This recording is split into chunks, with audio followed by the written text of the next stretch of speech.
I'm Anirudh Ghosh. I'm a PhD student at UCD, and I work with Tony Will, and we work on Sarcasm Magnet. So, why we need sarcasm? In industry, we have sentiment analysis, and sentiment analysis always face trouble with sarcasm because that what we say, it doesn't what we mean. So let's take an example. So here we have. So if I sneeze while looking at the screen, I could end up buying something. Sounds fun. So you don't know what's the context. So now, if you show the context, is that it's Alibaba's new payment system. Say, let the virtual reality shopper pay by nodding. So if you nod and then if you sneeze, you can end up buying. So as you can see, sarcasm really needs a context, and it really needs what's your mood. So we take and analyze work, and we take the mood from the person when the person is tweeting. If the person is happy, saying something negative can be sarcastic. Also, social stance. Social stance means what the overall people thinking about that person.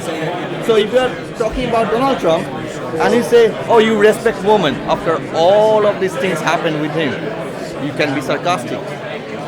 So if you can see here, we have this plot.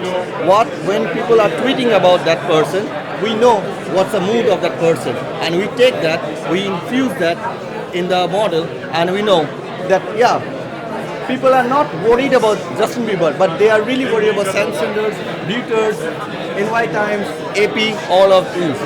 Also angry. They are not angry about this, but they are angry about White House because all of the recent political turmoil happening.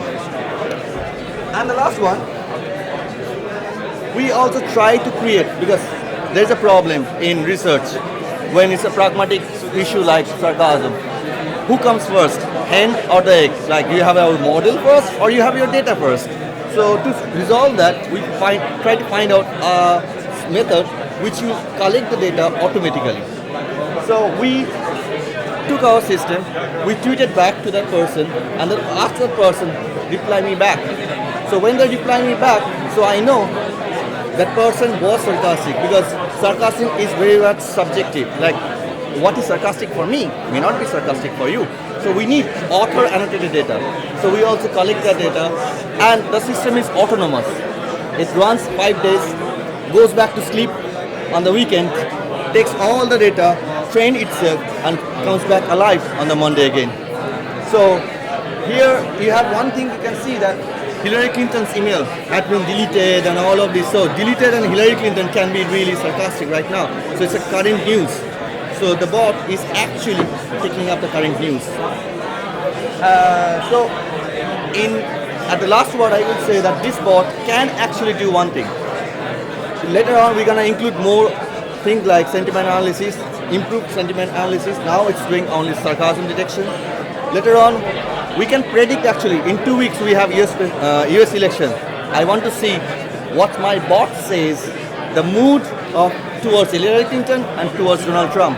Let's see who wins. If I can predict now, I have a predictor. So that's what is going to be really beneficial for industry, to have sentiment analysis, social stance, and no worry about the data, because you get data from the author. And that's me.